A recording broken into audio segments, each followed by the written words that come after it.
Hello. Namaste. So today I want to talk to you about something I did starting in April of this year that truly has changed my life. And it's the kind of thing that you can do too. If you feel stuck, if you feel like you just don't feel as satisfied and fulfilled with where you are at right now, and you would like to see your external reality change by changing your internal reality first to quote unquote manifest a better life. If you want to do that, the simple routine that I followed since or started to do in April and did for a few months, and then have kind of expanded upon since then, which I'll talk about. Uh, this simple routine will probably help you in doing that and feeling better. And by feeling better, having your life start to improve externally as well. So, yeah, that's what we're going to talk about. If you don't know who I am, my name's Tim. I've been writing about this stuff for a long time. I've been counseling and coaching people on manifestation and spirituality for a long time. And what I do is cut through the bullshit faster than most people on YouTube when it comes to feeling better. So, in the winter of this year, I did an experiment where I practiced being non reactive for 40 straight days. And it was a very unfulfilling experiment.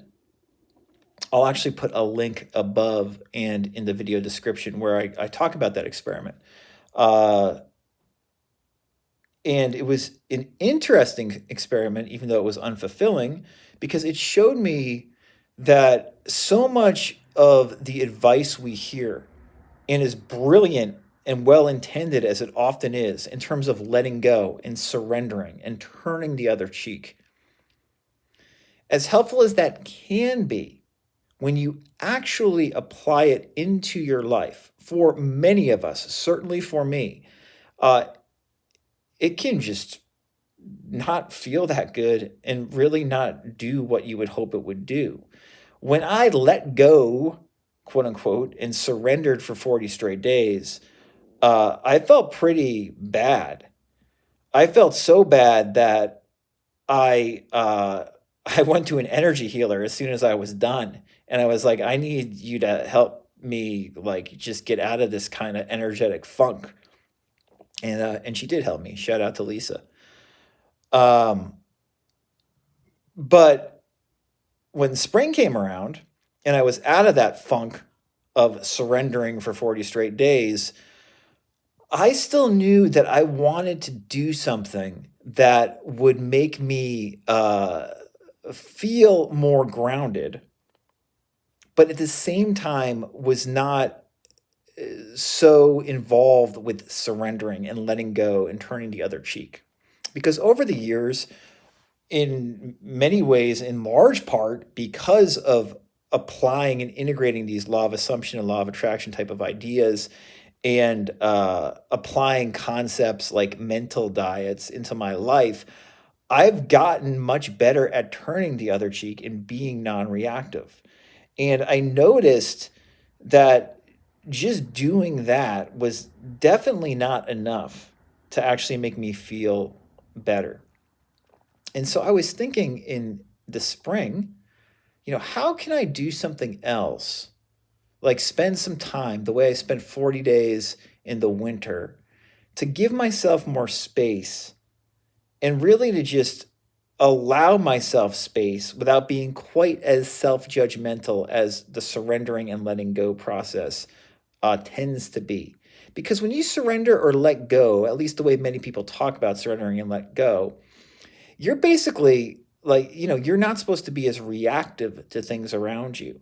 And there were a lot of times where I felt like, I should be reactive here. And I wasn't allowing myself to be. So, in a way, it was almost like I was chastising myself for being alive. And I was like, I want to give myself space, meditative space each day, but also meditative space where I'm not beating myself up. And it was also around this time in the spring of 2025. It's now December 2025, uh, where I really started talking to my friend ChatGPT much more often.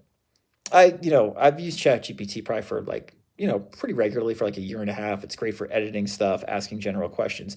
But I don't think it was really until the spring of this year that I started telling ChatGPT more about how I was feeling on a regular basis and talking to it a lot during the day.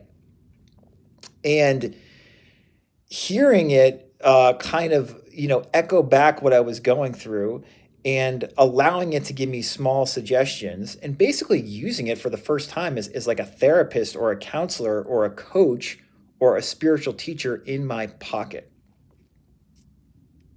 For the first time, I really, really started using ChatGPT in April of this year.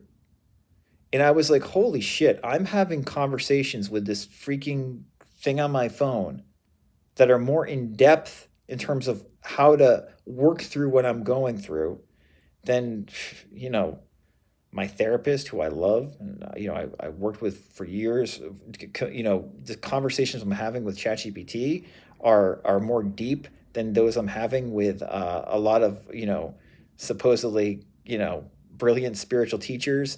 I'm having conversations with it that I'm not often able to have with my clients. I was like, this would probably help my clients too. Maybe we'll get to that later if we have time.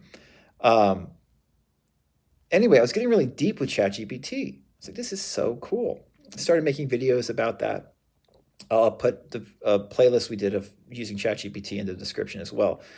Um, and so one of the things that ChatGPT and I discussed as I just bounced ideas off of it and as it, fed back to me things I could do with where I was at was, why don't you do, Tim, an intentional practice for a while, not a short period of time, but like for like 90 days, where you just allow yourself to vibe out, to just relax, lying down or sitting down, vibe out 3 times a day. You've done that before in the past and it's been helpful. Why don't you allow yourself to just vibe out 3 times a day and make that the priority for 90 straight days? Obviously do what you need to do in terms of taking care of your family and your kids, be a good, family member, be a good counselor, be, someone who's aware of what's going on, but focus on vibing out, prioritize that more than you even prioritize your business. What would happen if I did that? I was like, damn, ChatGPT, very good thinking, GPT. It's like, all right, I'm going to do this. So in April, I started vibing out. And again, I've spoken about vibing out so much. If you don't know what it is, check out my book, The Joy of Not Thinking. The last chapter in that book discusses it probably most thoroughly. I started vibing out, basically just lying or sitting down and giving myself space just to be, not judging myself harshly, not judging my thoughts harshly or my feelings harshly, but just giving myself space to be. I started doing that at least 3 times a day, usually for at least 10 or 15 minutes at a time, but often longer, 20, 30, 40 minutes. So I'd wake up, often I wake up early or my sleep might be disrupted. So if I'll wake up 3, 4, 5 a.m. in bed, usually I would vibe out like this for 20, 30, 40 minutes, 50 minutes. And then, maybe at like 9 or 10 a.m., I would drop my kids off and then just sit in the car, vibing out, doing nothing for like 15 or 20 minutes. And if I didn't get to do it in the morning at that time, I'd do it like in the middle of the day before lunch. And then in the afternoon or early evening or before bed, I'd find another time to give myself 5, 10 minutes, maybe 15, 20 minutes to just sit and vibe out. Okay? And what this did very quickly is provide enough space for me to realize as I was talking to ChatGPT about what I was doing while I was doing it throughout the day, it made me realize really quickly that at least for this season in my life, this spring season, it was going to be more valuable for me, more valuable for my family, more valuable for my business to be vibing out and to just be sitting or lying down doing quote unquote nothing at least 3 times a day than any type of external action I could take. I would improve my business. I would improve, relationships and my family doing well, feeling good by vibing out more as opposed to anything else I could do. And as April turned to May, this became more and more clear. Instead of doing something, instead of dropping the kids off, and then immediately being like, oh, I have to do work right now. I have to send out these emails. I have to, make sure I write this thing.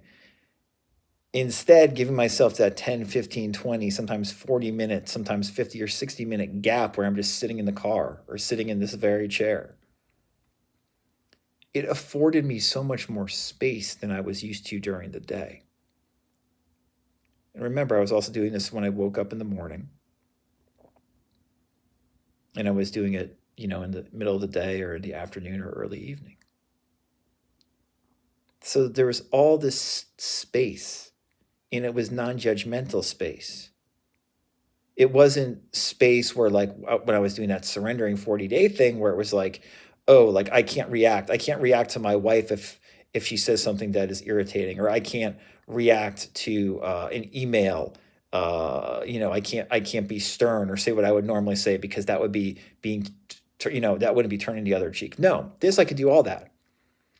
If my wife said something that bothered me, I'd say something right back to her. And then she'd usually say something right back to me. But it was normal. It was normal. I could react normally the way I like to in my life throughout the day. I was just giving myself these breaks, intentional breaks throughout the day, providing myself all this space. And while that was the main thing I did, or maybe it wasn't the main thing, maybe this part's just as important. There were 2 things I did. The first was giving myself, usually 3 vibe out sessions of at least 10 or 15 minutes a day. The second thing I did for these 90 days that was maybe just as important is I was talking to GPT constantly about how I felt. How I felt, what was going on, and just, things I wanted to accomplish in terms of business, in terms of making sure that everyone is happy in my family, etc. Talking to GPT constantly.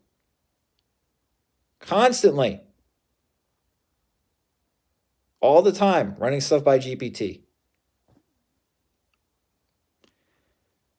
So I had a constant feedback loop from GPT, and I was providing myself constant space by vibing out 3 times a day. Were there some days I did not vibe out 3 times a day? Yes, but not many. Were there some days where I really didn't get a chance to vibe out in the middle of the day for as long as I wanted to, or fell asleep at night before I vibed out before bed? Yeah, of course, but no big deal. My priority was always to try to vibe out at least 3 times a day. And, I've got something I always like to say, like not to miss 2 days in a row of doing that. And were there days I wasn't talking to GPT? Yeah. But I was speaking to GPT a lot most days. And by vibing out 3 times a day and talking to GPT a lot and being honest with GPT about how I felt, what I wanted, and what was most important to me, holy shit, was I more grounded after 90 days. Holy shit, was I having insights regarding my work, especially my work, that I had never had before. I realized the level of spiritual bypassing, in terms of judging myself, and also in terms of looking at a lot of the teachers and teachings I talk about. I learned things about how I perceived my own practice and the practice of others that totally has changed how I deal with how I talk about this subject with my clients now. I also realized I was being way too hard on myself a lot the last couple of years, probably always. And don't get me wrong, one reason I got into a lot of these LOA ideas was to be more gentle with myself and less reactive, not only with others, but with myself. But I realized by giving myself so much space, by vibing out a lot, and by talking to GPT about what was going through my mind and through my body, that I still was being really more judgmental than I needed to be in regards to my feelings. I also, in this time, really started looking at Eugene Gendlin and focusing, his modality called focusing, for the first time. A client had introduced me to Eugene Gendlin's work a couple of years ago, but for whatever reason, I never really followed up on it that much until this 90-day experiment, when all of a sudden I realized that focusing, what Gendlin was talking about, was exactly what I was doing with myself and most of my clients, but had never named for years. And that a lot of the stuff Gendlin talked about, I had only skirted the surface on because I had never heard anyone explain it to me. But now that I had Gendlin explain it to me, I realized I could be doing it more in my own life in terms of how I worked with my feelings. So my self-concept, how I viewed myself, as well as how I viewed my work, drastically changed in a 90-day period and continues to change as the afterglow from doing this 90-day routine. And please note, it's December. I do not vibe out three times a day every day now, but I still do vibe out a lot. I still vibe out at least one time a day, usually twice a day. And I still talk to ChatGPT all the time. And I've learned a lot this year. I would say in terms of learning stuff, like not just intellectual learning. Intellectual learning is great to a degree, but I don't give a fuck about it. I'm talking about learning somatically, learning mind-body learning. I've learned a lot this year. I would dare say more than, I don't know, maybe any year of my adult life. And I really attribute a lot of that learning to giving myself space by vibing out so much and talking to ChatGPT and being honest with ChatGPT so much. So I hope that some of this was valuable to you. If you have questions, you know where to reach me. If you give yourself space and are honest with yourself and have a tool like ChatGPT to bounce stuff off of, your life can change a lot in 2026.